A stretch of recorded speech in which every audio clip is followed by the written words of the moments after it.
Good evening, and welcome to Westfield State University for tonight's debate between the two candidates for the office of the mayor of the city of Westfield. My name is Dr. Linda Thompson, and I am the president of Westfield State University. Westfield State is honored to once again host a debate between these two gentlemen. Tonight will be an important discussion and discourse between two of Westfield State's distinguished alumni, Mayor Donald Humison Jr., class of '89, and the retired City of Westfield Police Captain, Michael McCabe, class of '84. We thank both candidates for their roles as public servants and their commitment and willingness to seek this elected office as a continuation of that service to the citizens of Westfield. I offer much gratitude to our event partners, the Westfield Taxpayer Association, the Republican, and the Westfield News, for their collaboration in presenting this special evening for the campus community and the citizens of our host city. I hope all in attendance and those tuned into the live stream find tonight's debate informative, educational, and enjoyable. And we hope you find other opportunities to return to the campus of Westfield State University for other engagements and events. So thank you.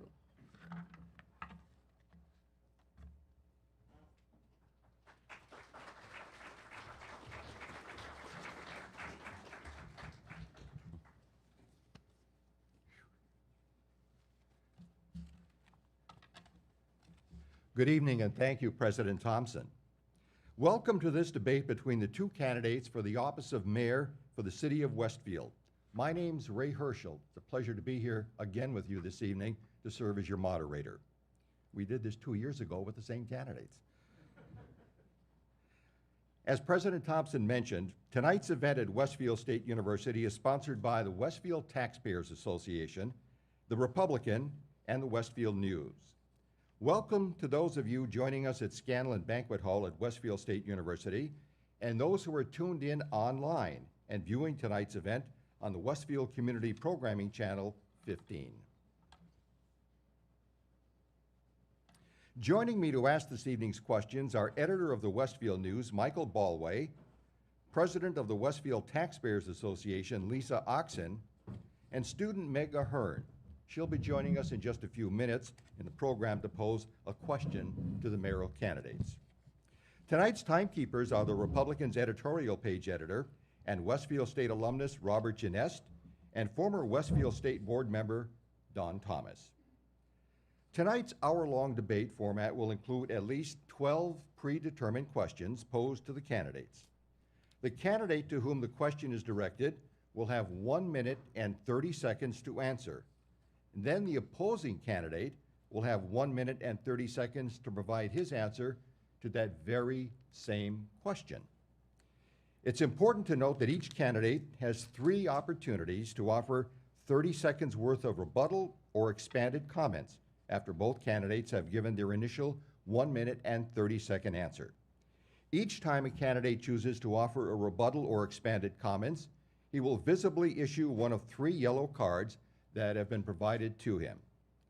Tonight's questions have been developed by the Taxpayers Association in concert with the editorial teams of the Westfield News and the Republican. Several are based on questions submitted by readers.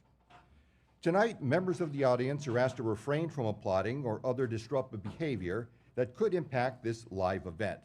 However, at this time, please join me in applauding and welcoming our mayoral candidates, incumbent Mayor Donald Humison Jr. and Captain Michael McCabe.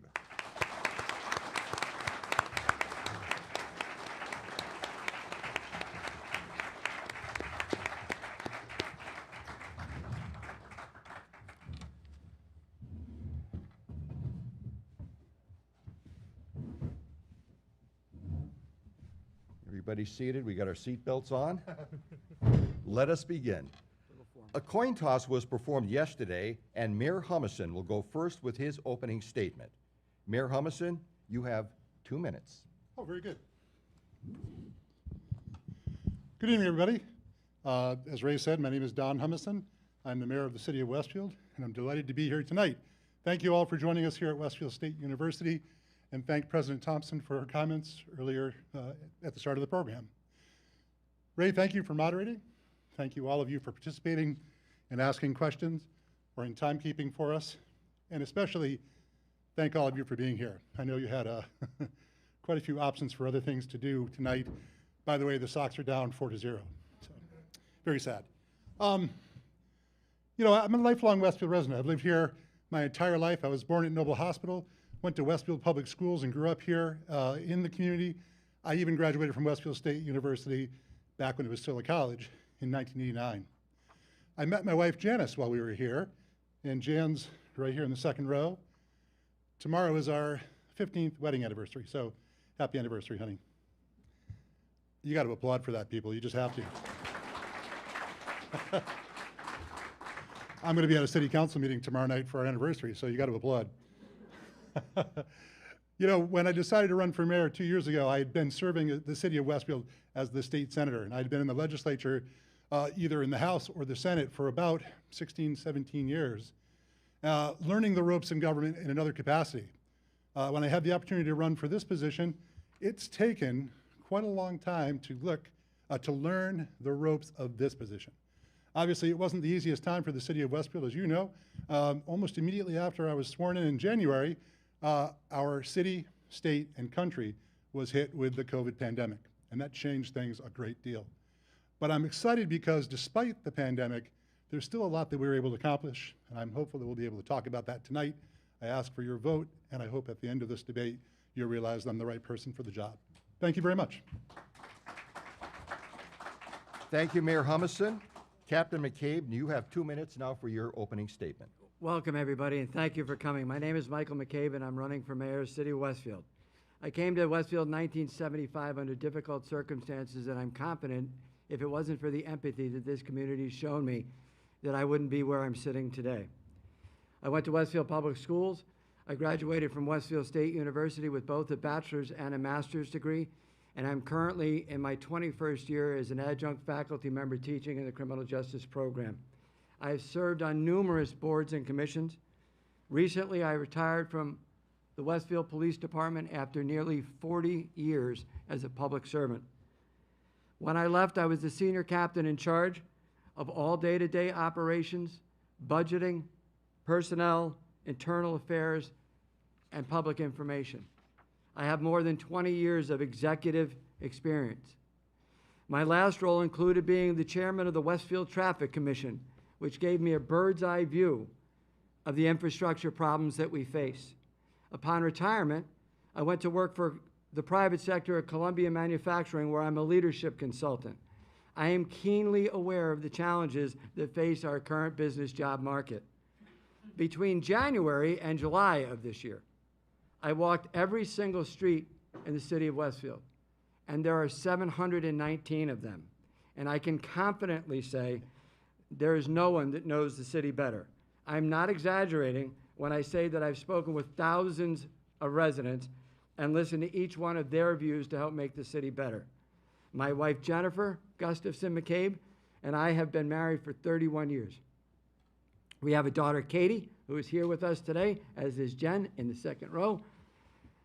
And we are all educated in the Westfield public school systems, and we are invested in its betterment. I've been a volunteer cross-country coach, and I'm currently serving in my 10th year as a swim team coach. It is fair to say my entire life has been dedicated to this city. Thank you, gentlemen. Just a reminder for the people up here on the podium, when you're speaking, you can remove your mask, and we just ask you, once you're done speaking, just put your mask back on. Thanks, Ray. Appreciate it. Be much more comfortable. Yes, you will. Well, our first question of the evening now goes to Mayor Humison, who will have 1 minute and 30 seconds to answer. That question is being posed by Michael Ballway. In 2019, Westfield's engineer and DPW commissioned an analysis that determined a backlog of over $75 million in road work for our city. Residents have experienced major problems with roads, bridges, culverts, potholes, and flood control systems. What will you do to resolve these infrastructure repair and maintenance issues more efficiently and prevent them from recurring? Thank you, Mike. Obviously, when Mike and I ran 2 years ago, infrastructure improvement was one of the big points that both of us raised. I think all of the mayors and all the mayor candidates over the years have raised that as a point. But they haven't always been able to do what needed to be done. And that is to commit resources at the city level to fixing potholes and paving roads and working on sidewalks and doing those things. I remind people, and you certainly don't need the reminder, but Westfield is 352 years old. We're an old city, and we're an old New England city. We have challenges up here from the weather, the amount of volume that go over our roads, and things wear out. So when I got in as mayor, one of the first things I tried to do was get together with our team and talk about the priority roads, meaning the ones that cause the most trouble, the potholes that cause the most complaints, the most damage, the most claims against the city. And working with the engineer and the DPW department, I said we should really focus on paving and fixing those first. Now, a mayor in this city doesn't have the power to do these things alone, and so a lot of the help has to come from the departments that I mentioned, and obviously the city council, and the funding, of course, which is a big issue. We receive about $1.5 million each year from the state Chapter 90 funds. When I was a legislator, I fought to increase that amount, but it never got raised. I think that may change now, but certainly if we get more money, either from ARPA or from the feds or from the state, we have lots of projects that we can use it on. Thank you. Captain McCabe, your answer to that same question, you also have 1 minute and 30 seconds. So my view of things are slightly different. When Mayor Humison came in 2019, he was given a platform that had already been made. COVID knocked some of that off the map for him, but the plan was already there. So when we talk about road improvements and what really needs to be done, we should be looking towards our own individual budgets and finding out where the real need is. So we'll take the cues from the DPW for sure. But then we should also be listening to our resident constituents. I could tell you I've been on Holyoke Road, and I don't know if you know about the folks in Holyoke Road, but they've been under siege now since there were significant contractors, contracts that have been approved through Lane's Quarry. There has been nothing done to help them. So when we look at prioritization, we should be looking at prioritization for our community residents. Yes, there's ARPA money available, but when we talk about the budget a little later on, we're going to have a little conversation about free cash and where that money is being spent or why that money is not being spent. So I look forward to the rest of that conversation. Captain McKay, the second question goes to you, and you'll have 1 minute and 30 seconds to answer the question being posed this evening by Lisa Oxen. Lisa? Property taxes have been consistently going up, along with the city's commitment to annual raises in labor contracts, healthcare, and pensions. What actions will you take to keep property taxes low? Well, fortunately, we're in a terrific situation. Mayor Humison has been able to lower the property taxes from 1925 to 1888 during his tenure. And he was able to do that by using a combination of free cash, but what he's really able to use it for is because the assessed value of the property went up. So if the assessed property value goes up, then the bottom line number when you get home at your when you get your quarterly tax bill, that has also gone up. There are other things that are available to us right now in terms of maintaining the property tax. We have a current, I believe that Mayor Humison is going to roll out figures about $9.677 million in free cash. We'll be using some of that money to defer to a tax lowering mechanism. It's not really necessarily what it's for, though. If you have a $9.667 million overage, it means you haven't done something right. It doesn't mean that everything's going well. So you would be foolish if you were mayor not to take the political opportunity to use it to level off some of the tax and spend. But at this current time, you really have to take a look at the services that have not been being performed during this time of fiscal responsibility, we'll say. Sorry, the light went off, caught my attention. Mayor Humison, you have 1 minute, 30 seconds to answer that very same question. Thanks, Ray, and thanks, Mike. He actually mentioned for me, the tax rate has gone down. The property taxes here in the city of Westfield are going down, and they have gone down for the past 2 years, and I can't take credit for that. That wasn't me that did that, and certainly not me alone. We have a good financial team in the city of Westfield, and we have a city council that was willing to do that. So because the city council looked at the amount of money that we had during actually my first of 2 budgets, and I've been here 2 years, they had suggested reducing the rate. I would have been content with keeping it the same, although my goal ultimately is to get property taxes for our seniors and our residents down. I disagree with the captain. It's not that we didn't do something right, it's that we're in a crazy real estate bubble right now. The city of Westfield and the rest of the country practically are in this time where real estate is being assessed at amazing levels. If you try to buy a house right now, you know what I'm talking about. You can't, in many cases, afford that house. If you're selling it, it's a great time to sell, but it's very, very difficult when you're paying taxes on a house that is assessed at crazy levels. We've been able to reduce the rate, and I think we're going to try to do that again with this level. We typically set that in the fall. It's not fall now, but typically try to set that later on in the year, most likely in November. But until that bubble bursts and until things change with the assessments, lower property taxes still equate to more revenue for the city of Westfield. That's good for everybody, but I know it's not going to last. So fiscal responsibility, as Mike said, is very important. Okay, question 3 now goes to Mayor Humison, who will have, again, 1 minute and 30 seconds to answer.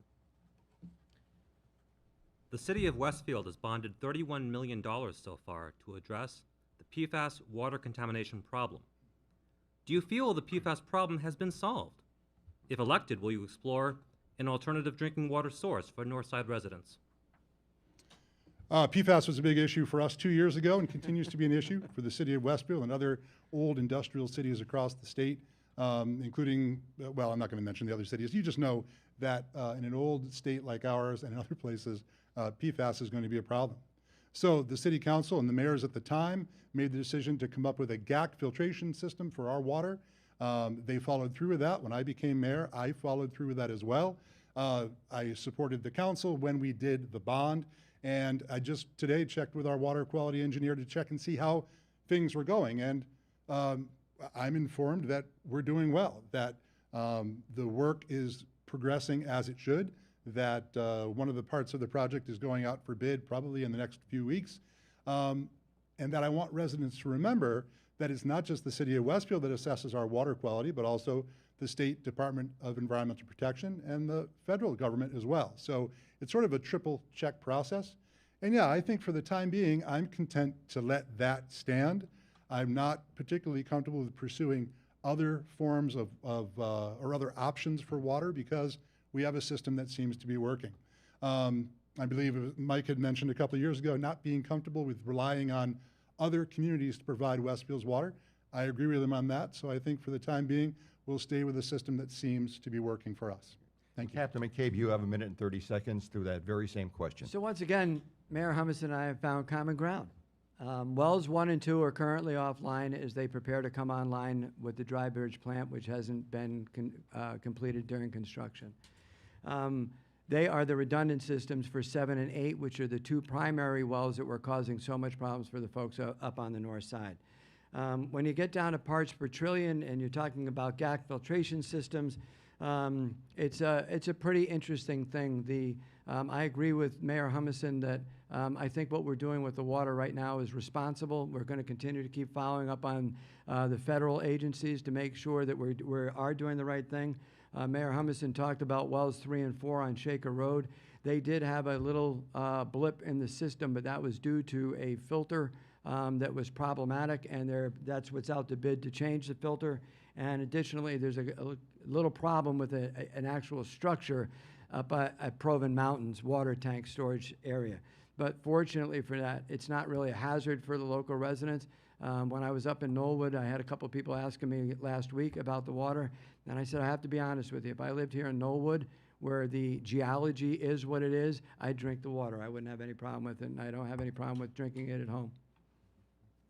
And Captain McCabe, the 4th question goes to you. Sure. You'll have, again, 1 minute and 30 seconds for your response. As chairman of the school committee, what do you see as the mayor's role in crafting school department budgets and policies? What needs to change in the next 2 years to strengthen K-12 schools in the city and ensure a top-notch education for every Westfield student? Great question. I see a former superintendent here, so he's just going to laugh. We have a 2-year mayor term.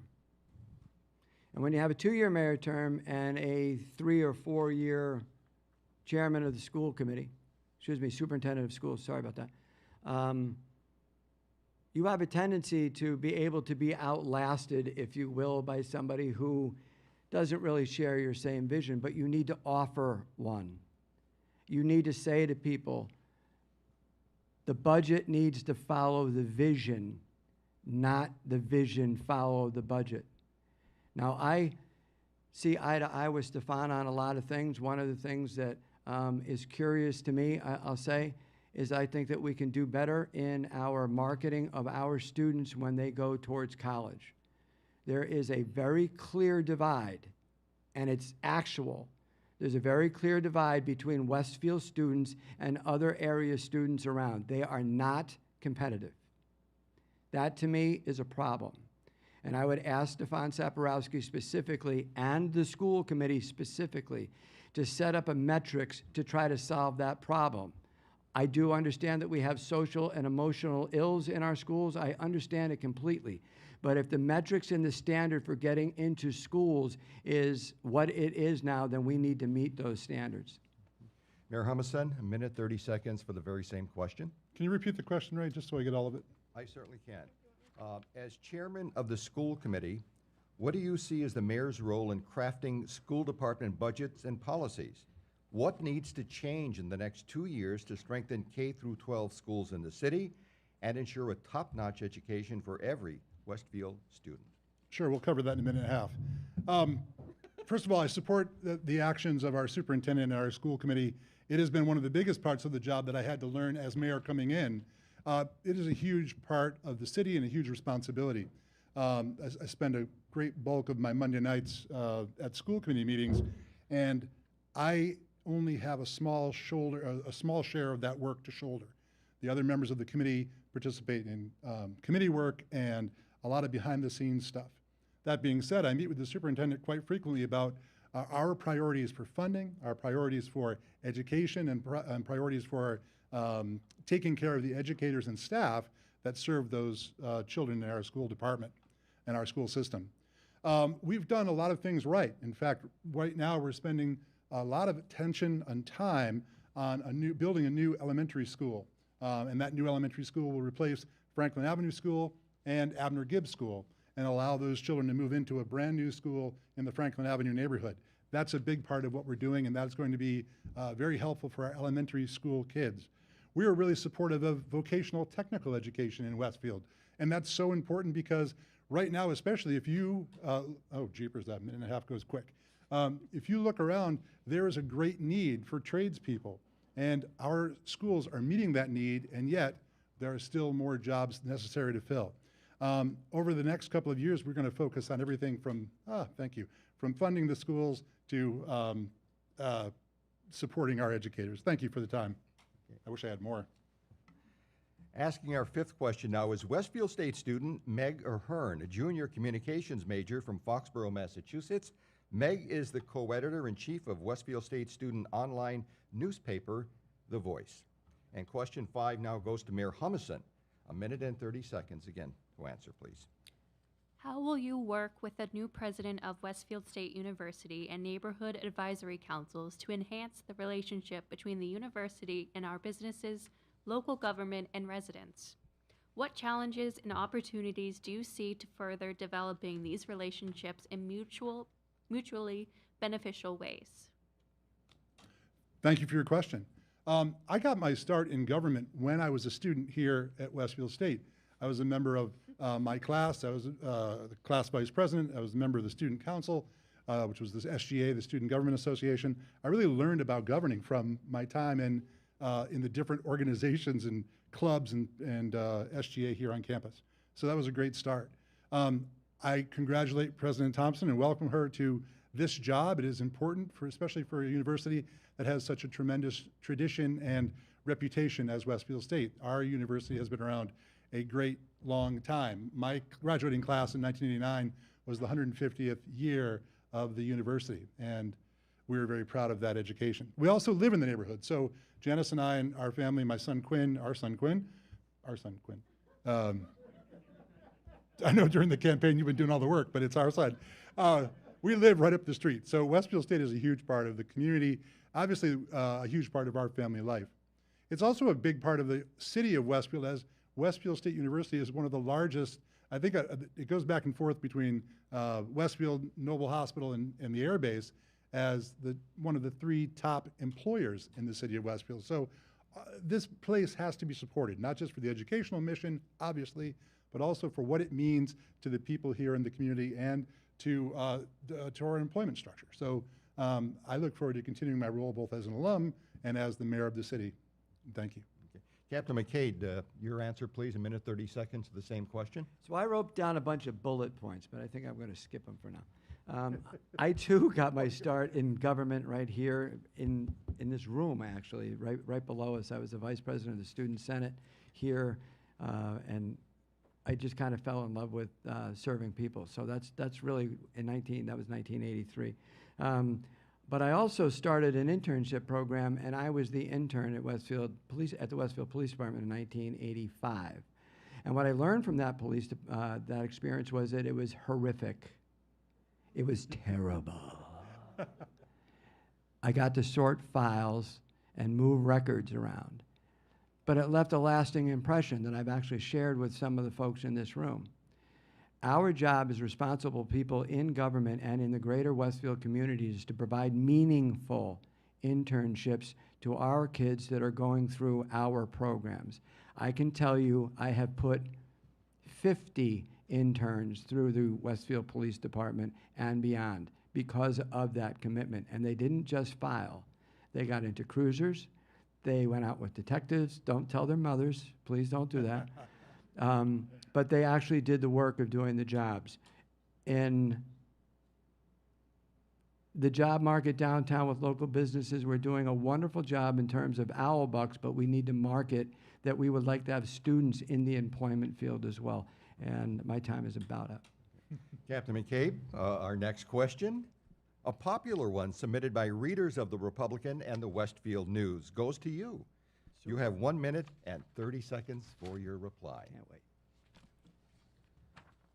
What will you do as mayor to alleviate the traffic congestion at the Westfield Turnpike exit?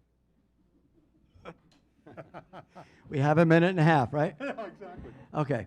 So I have been studying this particular intersection. Me personally have been studying this particular intersection for years now. It dovetails with the same conversations. I'll mix it up a little bit. In 2019, when I walked up and down Sunset and Beverly and Barbara and Kittredge and Woodside, all I heard was traffic. Do something about the traffic.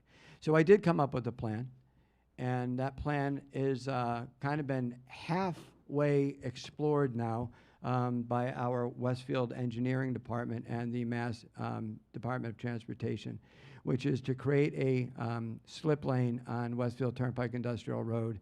The city was already exploring work on Southampton Road and the removal of the light at Arch Road. And then creating another slip lane from Arch Road into the backside of the turnpike. It's too much to explain, but I would also add another piece to it, and I would close off northbound commercial traffic on Service Star Way by Campanelli Drive. Now, I don't want to bore anybody, but if you can pull that off, what that will do is extremely decrease the amount of truck traffic that goes from the corridor of Service Star Road all the way back down to Southampton Road at the interchange. In conjunction with the elimination of the light at Arch Road, there'll be no further queuing there. Thank you. Mayor Humison, you have 90 seconds to tackle that same question. Minute and a half goes fast, doesn't it, Mike? So if you read the paper the other day, there was actually a great story about this very project, a very proposal. Let me put it that way. It's still at the proposal level, and it's a very early proposal. I met with our chief engineer, with Mark Crissati, a couple of weeks ago. He wanted to go over this with me. And my first question was, have you talked to DOT, Mass DOT? We can't go anywhere with our proposal until we get their permission. What Mark told me was they're not opposed to it, but they haven't supported it either. So there's a lot of moving pieces to this proposal. I encourage you to go back to the paper and read the story. But it involves not just work on the side of the city, but also work on the side of the Commonwealth and allowing us to have an extra slip ramp onto the turnpike, to have another, I think a westbound entrance off of Arch Road, to do a rotary. It's kind of an amazing project. Obviously, it's changed, so people will oppose it right away, but we all know something needs to happen up there. And I, too, have heard from residents about traffic on the north side forever. For years, I drove back and forth to Boston and had to deal with that traffic every morning and every afternoon. One of the things I've done as mayor is to try to support business development on the north side that doesn't bring traffic. And you've heard about the hyper data center, which I am very excited about and support, because it's the type of business that doesn't add trucks to the roads, it doesn't add warehousing, it doesn't add pollution, it doesn't add traffic, it doesn't add noise. It's the right type of development, and we need to support that kind of thing too. Okay, our next question now goes to Mayor Humison. Again, 1 minute and 30 seconds to respond. New data centers could be a great addition to our city. Do you feel Westfield negotiated the best deal for the city residents and taxpayers? That's the question? I absolutely do, and I'll tell you why. No project like this has ever come to Westfield before. No project like this has come to Massachusetts before. Holyoke, a city I used to represent, has a small data center in downtown Holyoke. It is tiny compared to the size of this data center if it was to build here. These proponents, the supporters of the project, know that they have a very tenuous situation and have to spend a lot of money to build this here in Massachusetts. Now, we have benefits in the city that we can offer, like location, like consistent power, like the access to the turnpike and the airport, like the fiber cables that run through Westfield, like the Westfield G&E. We have a lot of things going for us, but there's a lot of problems with the site as well, and they're gonna have to spend a great amount of money to develop that site in a way that I think other developers who've tried have failed. Besides, they also promised, at least at this point, the city to provide a tax level consistently over the next 40 years, and I've heard my councilor friend say that that's too long to plan ahead, but they would be quite quickly the largest taxpayer in the city's history, and quite quickly the largest taxpayer amounting to more taxes than anybody else pays here in the city. So that would be a benefit that we don't currently enjoy from anybody else. Finally, they would bring other businesses like that into the city, businesses that don't add truck traffic, don't add pollution, don't add noise, but do add revenue to our coffers. Thank you. Okay, Captain McCade, 1 minute and 30 seconds. Same question. Go. Mayor Humison is correct. I don't agree with his premise that they vetted everything that they were supposed to vet. I can tell you when I started to look into it, I had questions. I still have many of the same questions. And I'm not picking on them, I'm just saying I still have many of the same questions. It would have been much better if this process were transparent. It would have also been much better if we hired a consultant to handle the ins and outs of the process. So to give you an idea of what the mayor is talking about, he's talking about a $60 per square foot real estate tax rate. The going rate is about $400. He's talking about a complete elimination of all property taxes that are paid by the corporation for out the entire tenure of their business here for 40 years. That could amount to millions upon millions upon millions of dollars. So I have questions there. I have questions about the numbers that they were talking about the 400 people that they're going to employ. I have questions about the 1,200 people that they're going to get construction jobs. And I have questions about the 1,800 people that they're talking about for cottage industries surrounding the project. All that said, though, I don't mind the $3.5 million in the first year on up to 11.5 through the first 14 years. I just wish the process was transparent, and it was not. First of all, the process doesn't need to be transparent. The process has to go through the mayor's office and community development. Right. We did that. I threw my card, Mike. That's the rule. If you throw a yellow card I in, didn't you see can a respond throwing to of a 30 card. seconds. Oh, I Yeah. threw it. Trust me, I threw it. I knew this question was going to come up, and I knew this was the opportunity for the opponent to say it's a bad idea. You know what, people? We're getting greedy here, right?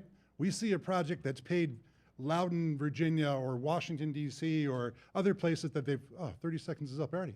The point is, this would be the largest taxpayer in the city, by none, bar none, the biggest taxpayer, overriding every other taxpayer. It will provide jobs and revenue that the taxpayers won't have to pay. It's a good project, and we did negotiate it. I get it.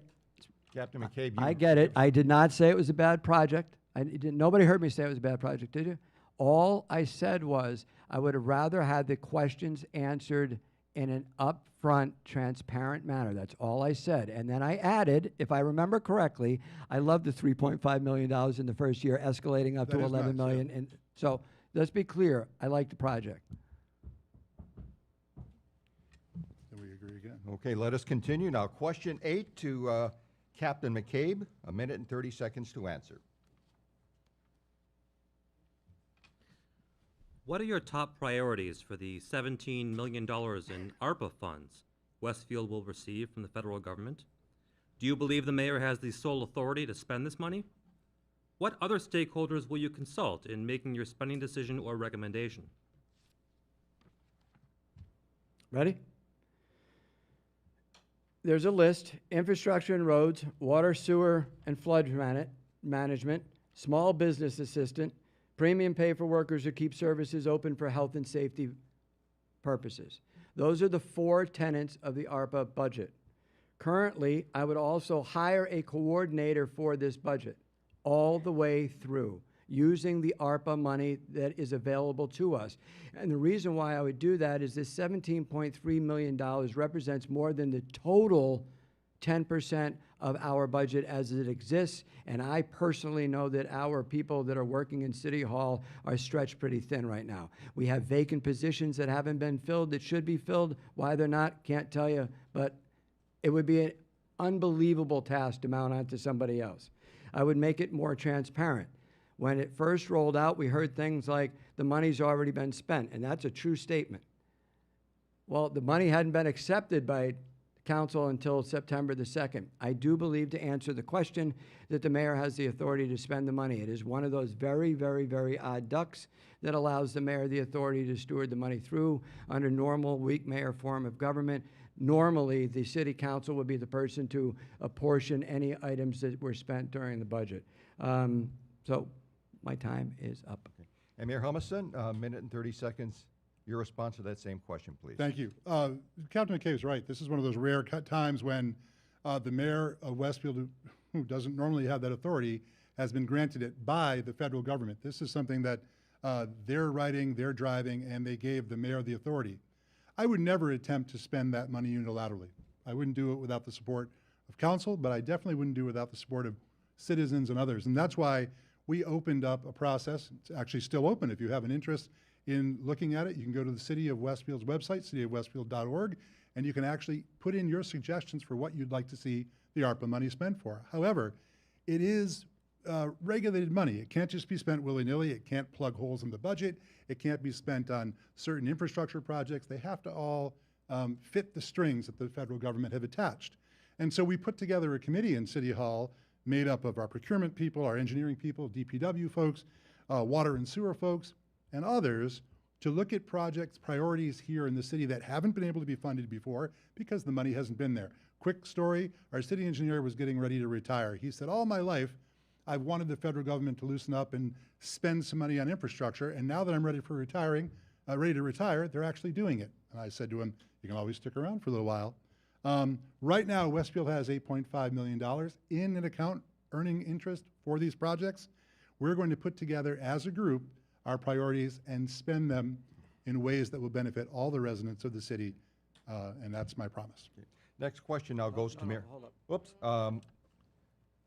Captain McCabe has given us his yellow card. You got 30 seconds to Thank respond, you. Mike. When I talk about transparency in the process, I'm not talking about 5 people get in a room and they decide what to do with the money and tell people that the money has already been spent. I'm not talking about that.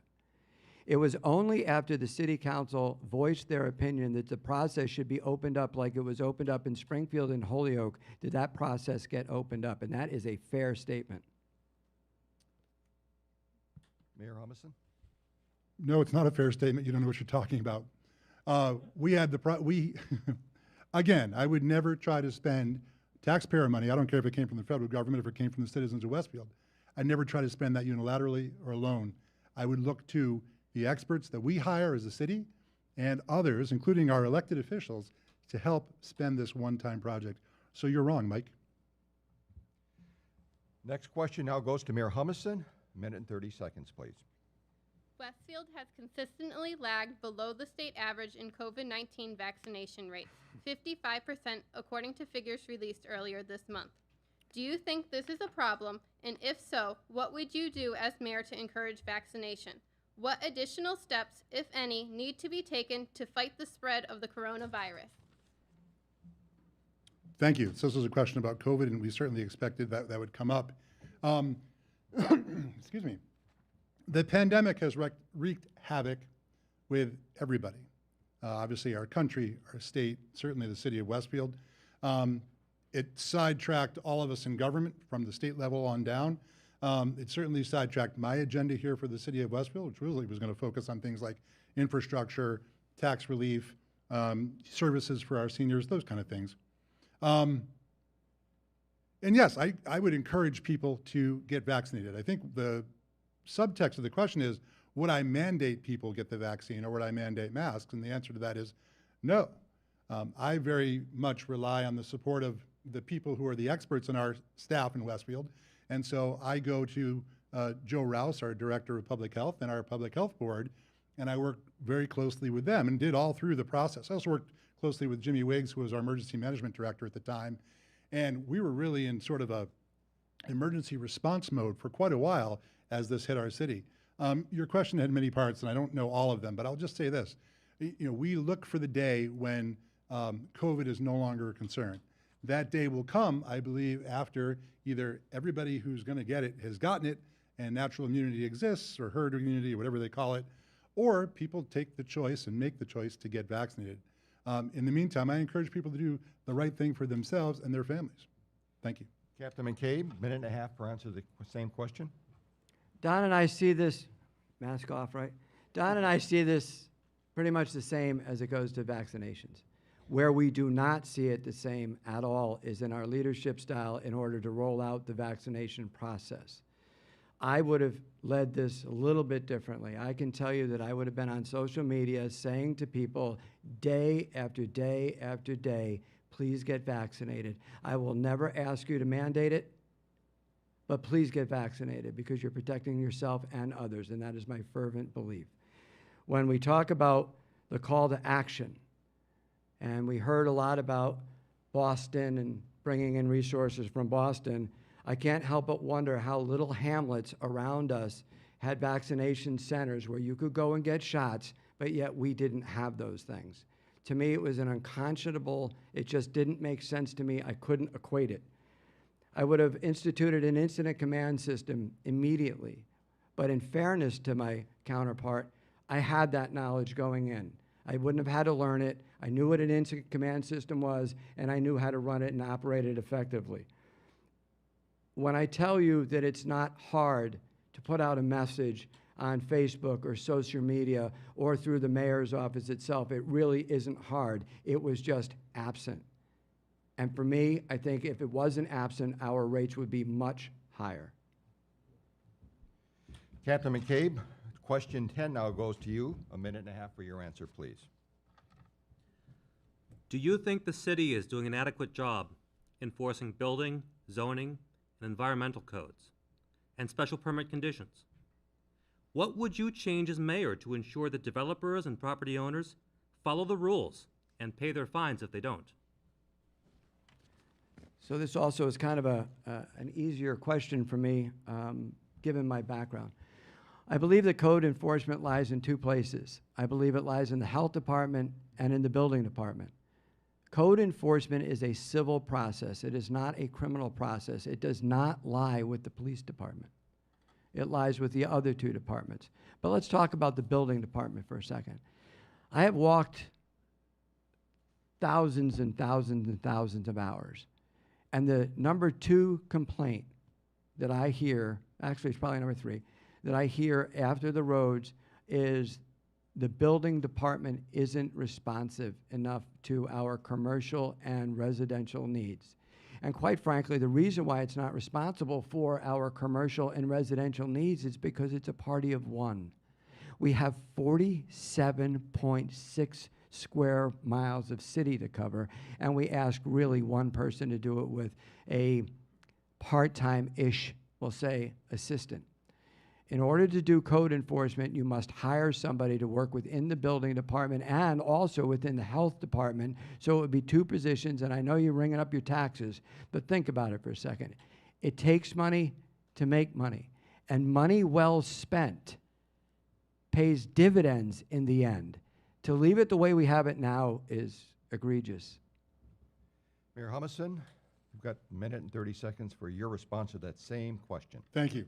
This is something that I have been working on as well, because we hear the complaints in the mayor's office all the time. We just had a meeting not too long ago with the parties that Mike had mentioned. We talked about the police department, the health department, and the building department to say, look, we've got to relieve building a little bit. We've got to take some of the responsibility away from her because she's right now by herself. Her assistant part-time electrical inspector and plumbing inspector just left.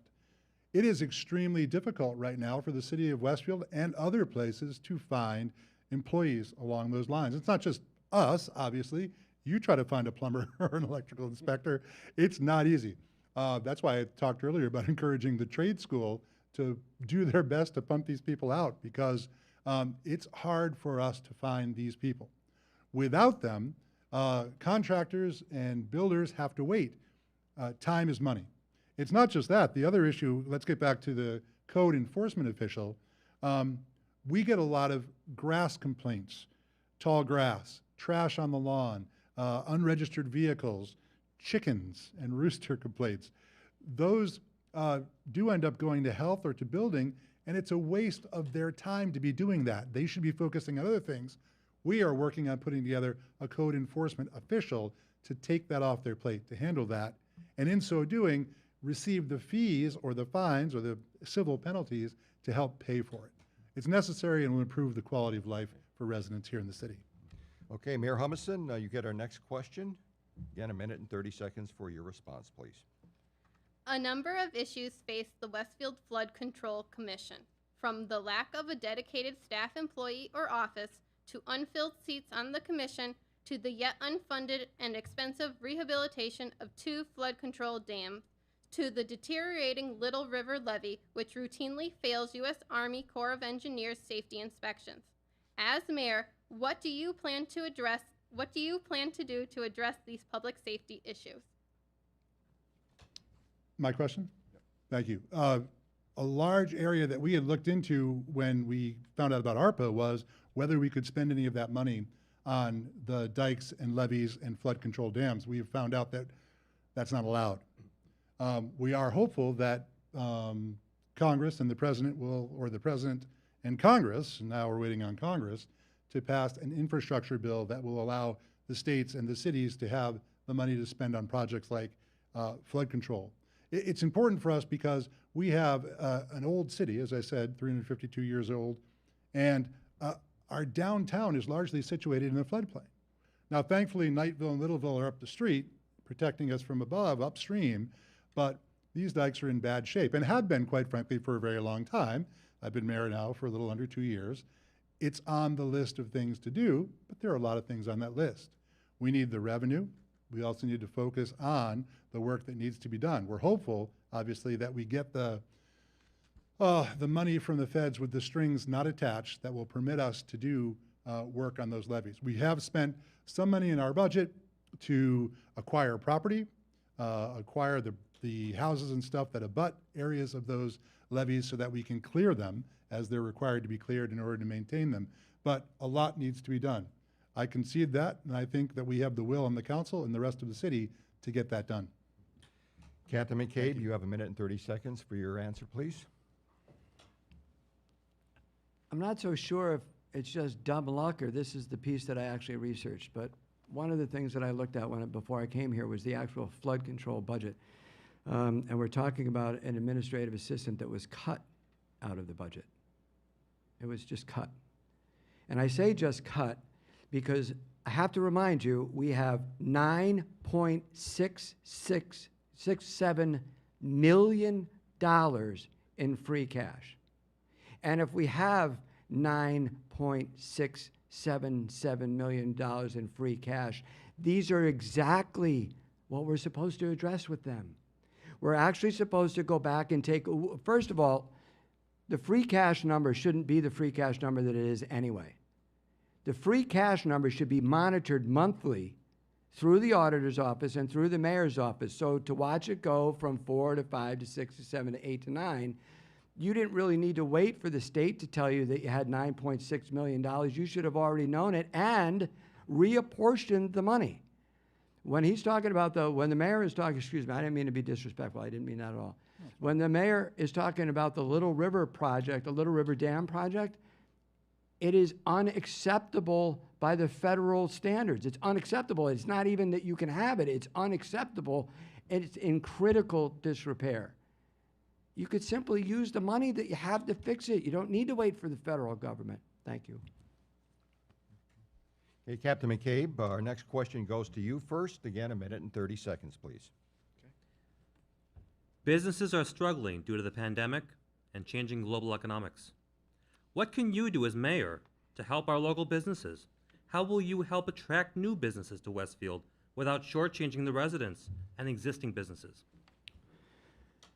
So currently right now in the downtown corridor, and I define the downtown corridor as being Main Street, Elm Street, Franklin Street, Church Street, Thomas Street, Arnold Street, and if I missed one, School Street. There we go. Those are our downtown corridors. There are 120 storefronts in those downtown corridors, of which 20 are vacant. The ARPA money comes to us at a good time. The ARPA money allows us to remediate those small businesses, and you'd have to pick a number. You'd have to say, okay, gross sales less than 75,000 or X number of employees, and give those people the opportunity to get grants from the city through the ARPA fund, get grants from the city to improve their situation. Now, whether or not that was pay rent or if it was to build a sign or whatever that happened to be. But ARPA money also allows for the remediation of lead. And currently, there are a couple of buildings that refuse to restore themselves so that they can be beautiful in the downtown corridor because of the expense of lead. And it's one of those things that ARPA can uniquely be used to help us for. There's a store right on the corner of Elm Street and School Street. It's the very first store you see. It's a disaster. And we expect people to do business there. Oh boy. I'm not getting not to like the yellow light. I'd hire an advancement officer, I would market it, and I would use grants to improve what we already have. Thanks. Mayor Humison, 1 minute and 30 seconds for your response, please. Not nearly long enough, but that's true. I would hire an advancement officer too. Council wouldn't let me. I think after the election, they'll fund that position. I agree, it's important. I also think that from the day I got elected and the time I was sworn in, I said that my focus would be on business in Westfield because I know more businesses means less burden on the taxpayers to pay their tax bills because businesses pick up that cost. They also bring in a lot of new workers, et cetera. And so from the beginning, my message was Westfield is open for business. And I've been trying to work with Pete Miller and Jay Vinsky and others to encourage businesses to come to the city of all sizes, large and small. And I've got a great list of businesses that have spent a remarkable amount of time over the past year, once the pandemic sort of died down a bit, helping new business owners and attending ribbon cuttings and groundbreakings and things like that for the city. That's one of the exciting jobs that a mayor gets to do. But it's been great to see new businesses come into the city. And I'm not just talking about things like Cannabis Connection and HECA and the other marijuana businesses, which are coming to the city, but also small businesses like Munchies and Sophisticated Boutique and O'Connell Care at Home and all the others. There is a list, and if you go back in the paper, you'll see almost every week the Chamber of Commerce, the City Council, and I are welcoming those businesses. We also supported those businesses during COVID with, and also using CARES money with grants to those businesses, and that worked through the Community Development Office. We did that to try to help them during the pandemic to keep their doors open and keep people employed. Very important. And Captain McCabe, would you care to respond? I think I started, right? I mean, I think Don's on the right track in part of his statement, But in other parts of his statement, I'm not sure he is.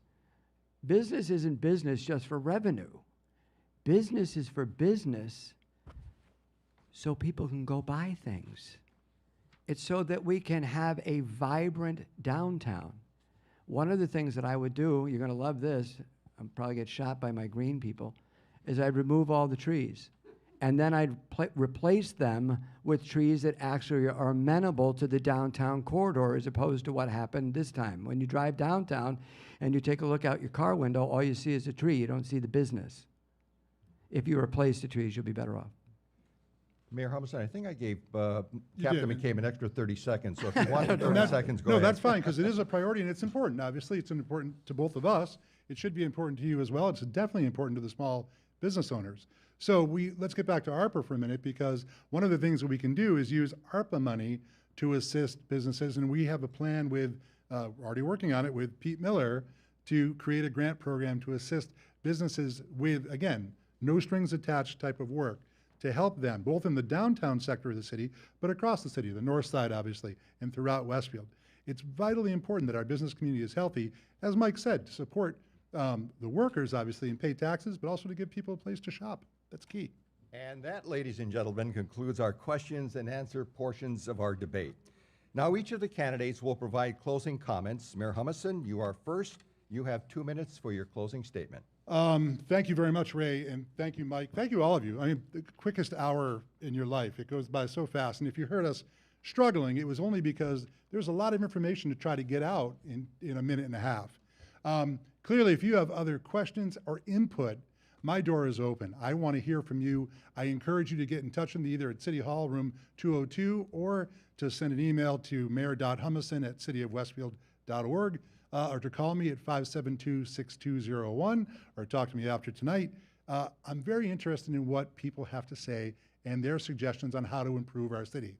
Look, I love Westfield. I always have. For as long as I've been in office, I've been trying to support our community here at the state level and also at the city level. And it's a great, great privilege and honor. So let me start just by saying thank you for the chance to do that. And I hope to have the chance to do that for 2 more years. It'd really be nice to put a lot of these things in practice that we've talked about, or to flesh out programs that we already have in the works without having the specter of the global pandemic hanging over our office and over the city. It's great to work with my friends in the council and in the school committee and across the city to do these works. And I've been really happy about the things that we've been able to get done despite all the challenges in the city right now. It's been important that we're able to do things like build this new elementary school, finally, to support the children that need these programs, to be involved in the school committee and work with a great team of dedicated people to make education better for our community, to work on economic development options and arts and public safety, to help support our health in the community, any way that we can do that. All of those things have been things that I've tried to do, but not alone. It's been by working with our excellent team of workers at City Hall and across the city who really do care about Westfield. I care about Westfield. I hope you'll give me the chance to do it for 2 more years. My name is Don Humison, and I'm asking for your vote. Thank you very much, all of you, tonight. It's been a pleasure. Captain McCabe, 2 minutes for your closing comments, please. Thank you, Ray, and thank you to the panel, and thank you to Westfield State for having us. I appreciate the opportunity to get to know you guys and have conversations with you and answer some of the questions that have been posed to us. I am an experienced, committed public servant with bias for action who wants to proactively make Westfield a better place for generations to come. I have demonstrated this by my tenure on the police force and commitment to local civic organizations like the Greater Westfield Boys and Girls Club. I have walked 719 streets of Westfield to listen to the voters, and I am actively working to improve Westfield's future by taking steps to address citizens' concerns over traffic, congestion, and safety, taking steps to maintain financial stability with a goal of continuous quality improvement, and those are not just buzzwords, taking steps to improve our schools and increase academic excellence and educational equity. I would love to see a comprehensive school. I would love to see a high school with a track, a swimming pool, a baseball field, a football field. It would be nice if we had those, and maybe the comprehensive model is the way to go. and I would like to take steps forward towards visible leadership in health and safety. During COVID, I can tell you that I was at my office every day. They declared it on March 11th of 2020. There was a meeting with Don on March 13th of 2020. But when people wanted to know where Mike McCabe was, it was my responsibility to my people, to my community, and to my supervisors to be there. And I was there every day, and I'll be there for you every day if you elect me, Mike McCabe, on November 2nd. I thank you for your time. Our thanks now to both candidates for an engaging debate this evening. Thank you to those in the audience joining us at Westfield State University, as well as those joining us online and tuning in to the Westfield Community Programming Channel 15. A special thanks to the Westfield Taxpayers Association, the Republican, and the Westfield News for presenting this evening's debate. We thank Westfield State University for hosting us this evening, and of course we thank our panelists, Michael Ballway and Lisa Oxen. Remember now, a reminder for registered voters in attendance and who are watching tonight, be sure to cast your vote on Tuesday, November 2nd. We hope you enjoy the rest of your evening, and please drive safely. Thank you. Thank you.